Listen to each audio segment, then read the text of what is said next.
Être un leader, c'est-à-dire être capable de prendre sur ses épaules les ennuis pour tout le monde. Être capable de prendre sur ses épaules les attaques de tout le monde.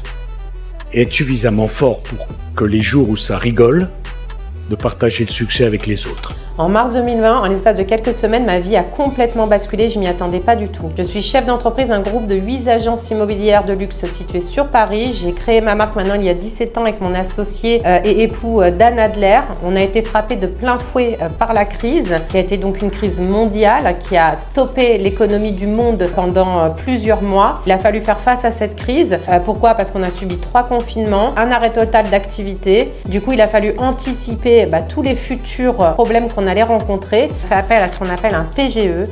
C'est un prêt garanti par l'État. On a emprunté plus de 600 000 €. C'est vraiment astronomique. On se sentait vraiment étranglé par ce crédit, même s'il nous a sauvé la mise, on va dire. Un chef d'entreprise, si ça va pas, ses salariés sont inquiets. Mais chef d'entreprise, il dort pas. Moi, je me souviens de nos réunions avec nos 50 commerciaux, mais quand je vous dis qu'ils ne voyaient rien de nos angoisses ou de nos inquiétudes, ils ne voyaient rien. On ne transmettait que de l'optimisme, que de la motivation, qu'une vision ambitieuse de l'avenir. On leur expliquait que la possibilité d'augmenter eux-mêmes leur propre volume était complètement envisageable. Donc c'est vrai qu'on était vraiment dans un optimisme aveugle, et valait mieux avoir un optimisme complètement aveugle et ne pas réfléchir et ne penser qu'à ça, à y arriver et à réussir. De toute manière, on n'avait pas le choix. Donc on a vraiment tout donné. Aujourd'hui, vraiment, je suis très heureuse parce que je trouve qu'on est devenu encore plus fort.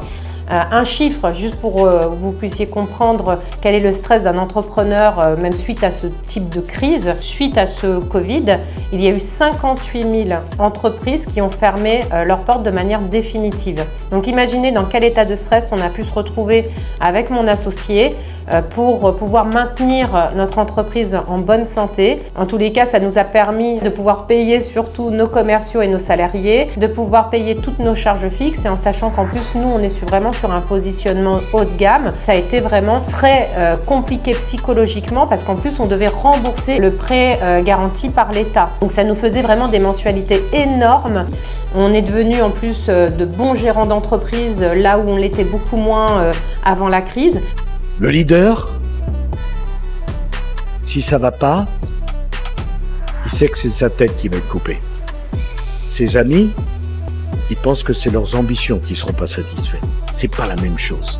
Moi, je me souviens, on avait notre banque qui nous appelait toutes les semaines afin de régulariser notre situation. Voilà, franchement, c'est un gros stress. Et là où je rejoins complètement Nicolas Sarkozy, c'est qu'en fait, ce stress, ces problèmes, on ne peut pas se permettre de les montrer à nos salariés. On a 50 collaborateurs. Si derrière nous, on montre le moindre stress, eh bien, eux vont le ressentir également. Ils vont s'inquiéter, ils vont se poser des questions et donc, du coup, ils seront moins opérationnels à faire du chiffre d'affaires. Donc, il fallait vraiment les projeter sur une vision ambitieuse. Et c'est vrai qu'effectivement, moi, je trouve que le stress, même s'il y a du stress également, il y a dû avoir du stress vraiment pour toutes les personnes, quelle qu'en soit leur situation professionnelle. Mais c'est vrai que pour un entrepreneur, s'il perd son business, il perd totalement sa vie professionnelle, sa vie financière. Donc c'est un gros sujet d'angoisse qui peut être constant. Enfin, j'avais une chance, c'était d'avoir un associé solide qui nous permettait en tous les cas de pouvoir se reposer l'un sur l'autre pour qu'on puisse se remotiver ensemble. Donc ça, c'est hyper important. C'est vrai que moi, avec la crise, je me suis découverte avec un vrai tempérament de leaduse, être capable de gérer et de protéger mes salariés et mes commerciaux,